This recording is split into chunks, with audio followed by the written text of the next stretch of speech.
I'm not a lawyer, but have y'all heard about the Romeca Meeks case out of Chicago?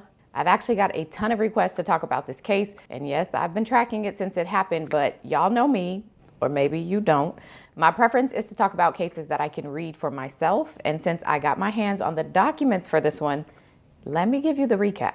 Trigger warning, this story is really sad. I'm telling you now. So this is 31-year-old Romeca Meeks, whose real name is Romeca Blackmon, and she has a 6-year-old son that she shares with this man whose name is Carlos Smith.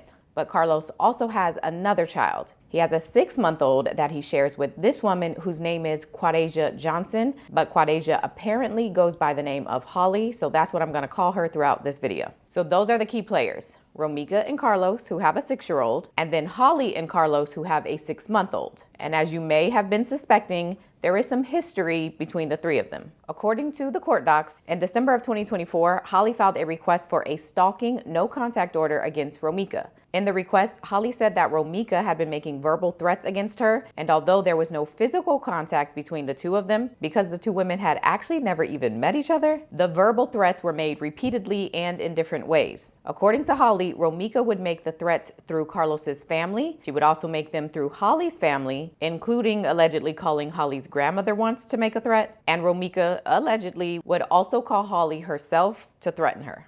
And so Holly files the request in December of 2024, and then in July of 2025, a judge granted the request. So the no contact order was put in place, but that order was never served on Romeca, meaning she was never notified, or at least not officially notified, that the order had been put in place. And there were attempts to serve her this order, but it was apparently never successful. So that's the backstory.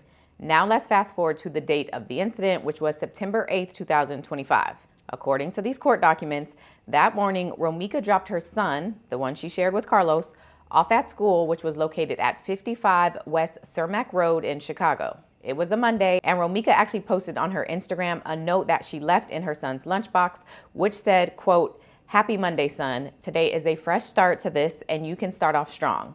Always remain yourself. You're the coolest, smartest, and funniest kid I know. I love you so much, and you make me so proud. Have a great day. Mommy loves you. Love, Mommy."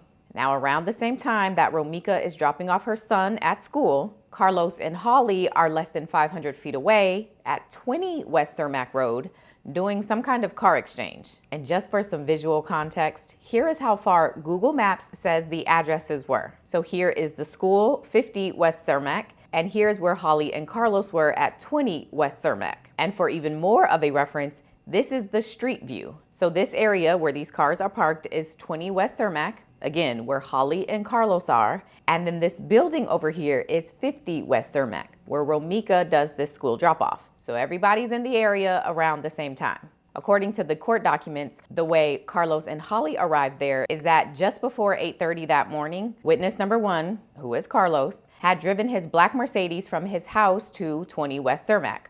Holly, the defendant, was in the front seat and their 6-month-old was in the back. Holly's car was already parked at 20 West Cermak, and so when they pull up, Carlos and Holly get out and begin loading the baby in her car from his car. And while they are doing that, Romeca pulls up. She gets out and an argument ensues. And then people in the area begin to take notice. One witness who was driving by told police that he saw Carlos standing in between Holly and Romeca as they were arguing. And then at one point, Holly began advancing towards Romeca, but Carlos was able to kind of push her away. According to this witness, when Holly was advancing towards her, Romeca was standing stationary, unarmed, with her arms folded across her chest. There were 2 more witnesses who police referred to as witness number 3 and witness number 4, and they also gave their accounts to police. Witness number 3 says she first took notice of what was happening while she was on the bus. When the bus stopped, she got off, and while waiting at another stop, she observed Romeca walk towards her car, which was a white Kia, and while standing in the threshold of the door and the car, witness number 3 says she saw Carlos begin swinging the car door on Romeca. So he's like trying to close it in on her as she's standing in between the door and the car. And at this point, witness number 3 says she calls the police to report what she was seeing. Witness number 3 and witness number 4 both said that they saw Romeca then get all the way in her car, and when she did, Holly walked over and began making threats. Romeca then gets back out of her car, and at this point, according to the reports, Carlos walks up behind Romeca and puts her in a chokehold.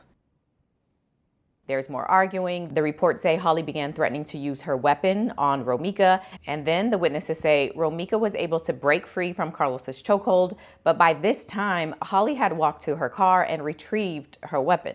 Witness number 3 says Holly then pointed her weapon at Romeca, began walking towards Romeca, and then discharged it multiple times. There was the first shot, a pause, and then 2 more shots after the first one. Now, witness number 4 told police that his back was turned when the shots were actually fired, but by the time he turned back around to see what was happening, he did see the weapon in Holly's hand.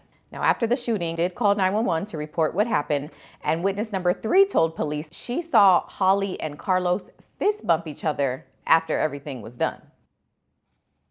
When police arrived, they find Romeca unresponsive, and shortly after being transported to the hospital, she was pronounced deceased. Holly and Carlos, who remained on the scene after the incident, were identified by witnesses as the shooter and a person being involved in the case. They take Holly to the police station, and she tells them that this was all done in self-defense. And that day, she was not charged for the incident. But as of this week, now 3 months later, she has officially been arrested and charged with first-degree murder. And just for context, premeditation is not a requirement for first-degree murder in Illinois. First-degree murder in Illinois is simply defined as killing someone unlawfully. It does not have to be premeditated. Now, Holly's initial request for bond was denied, and after the hearing, here is what the father of her child, Carlos, said to Tia Ewing of Fox 32, who's been following this case. So a lot of information came out in court today. Witnesses saying what they saw, but you were there. What's your reaction to what you heard came out in court today? When I heard it, I'm just looking, it was unbelievable, but I was there. And I know for a fact none of that happened, how they just explained it. But my truth will get out here, and I hope everybody understand.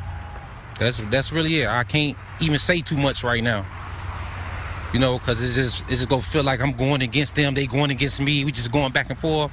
But the truth is going to come out.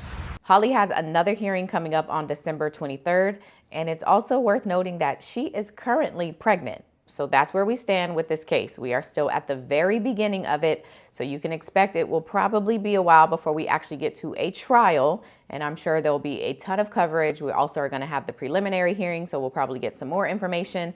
And as long as I can get access to either documents or a stream that I can watch myself, I will continue providing updates on this case. Last thing, I'm planning to talk about this case on my podcast next week. So if you have thoughts, or if you've been also following this case and want to give your opinion, you can do so at speakpipe.com/ImNotALawyerBut. Rest in peace to Romeca, and sending so much love to all of the kids affected by this, because this is so sad.